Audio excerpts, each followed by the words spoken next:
Bonjour, bonsoir bien-aimés, c'est Maman Aninou Gissa. Nous continuons nos émissions d'un marié heureux à vie. Cette fois-ci, nous allons présenter un cas qui apparemment était malheureux, mais la fin était très heureuse. C'est une maman, une épouse que nous avons rencontrée. Et elle a un bébé en main et d'autres enfants en main. Elle a fui. Et son foyer, elle est venue se cacher quelque part là où mon mari et moi, cette fois-là, on est parti. Qu'est-ce qu'on est parti faire? Mais moi, je suis partie pour faire coudre deux blouses. Arrivé sur les champs, on trouve la situation et automatiquement, on oublie la blouse. Le travail commence et elle a commencé à pleurer. Elle a raconté son histoire. Je ne vais pas la raconter ici, ok? Nous sommes en vidéo. On l'a écoutée. Immédiatement, on est rentré en action. Et cette soirée-là, c'était sa deuxième soirée de fugue. Mais le bébé était malade. La respiration était difficile. Elle fuit.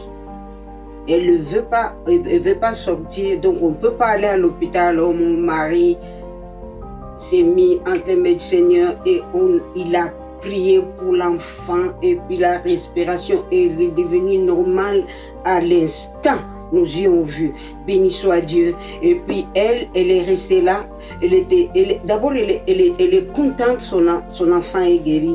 Deuxièmement, le mari est parti, il est rentré dans son pays et là où il est parti, évidemment, le Seigneur a fait des choses différemment et la personne chez qui elle a fui, après, elle l'a pris avec elle pour l'amener dans son église. Nous, la façon dont on travaille, Papa Jules et moi, quand on va quelque part pour donner la parole, peu importe la fin, nous finissons toujours la parole. Quand je dis tout va bien, c'est toujours on amène la situation à Jésus-Christ.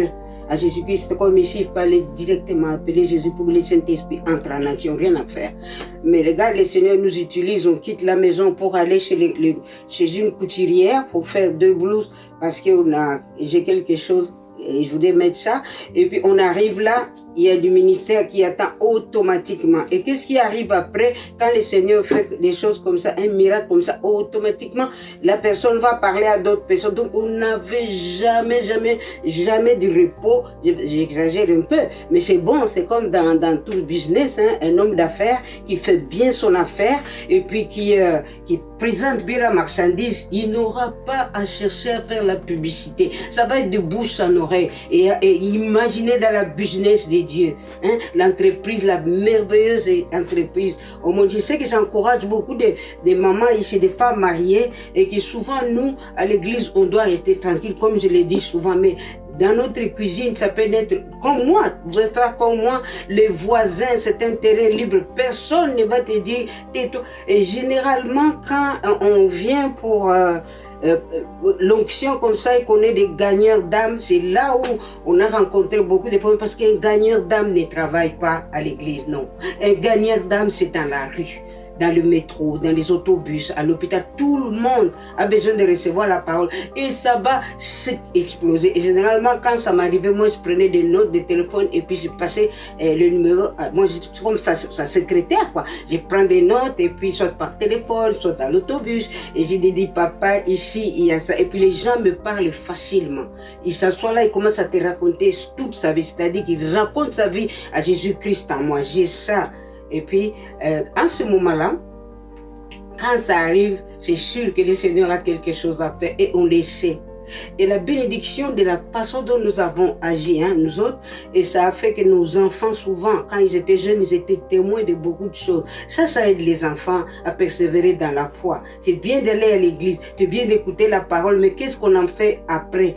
Ces enfants-là voyaient comment le Seigneur agissait, donc ils connaissaient leurs parents, donc les parents sont exactement ce qu'ils font et ils vont témoigner. Et je me rappelle une fois, et je vais fermer la parenthèse, et c'était un 8 mars dans notre église et c'est moi qui faisais la conférence et on n'avait pas quelqu'un pour filmer. J'ai demandé à mon fils aîné de nous filmer parce que je voulais que les femmes aient un souvenir. Et mon fils a filmé jusqu'à la fin. À la fin, il m'a dit, maman, tu sais quoi? Les choses que tu disais aux mamans et aux tantines, maman, si ce n'était pas vrai, j'allais seulement mettre mon doigt sur le bouton, maman. Je n'allais pas t'enregistrer. La Bible dit, nos enfants seront nos juges. Moi, je suis très heureuse quand je vous partage ces choses. Et je fais en court, mais généralement, ça prend du temps. Ça prend du temps pour que la parole soit intégrée et que le Saint-Esprit entre en action. Mais ici, c'est sur vidéo. Aimez la vidéo, partagez. Vous ne savez pas qui ça peut aider. Parce que généralement, on pense que le Seigneur travaille seulement avec les pasteurs, les évangélistes. C'est archi faux.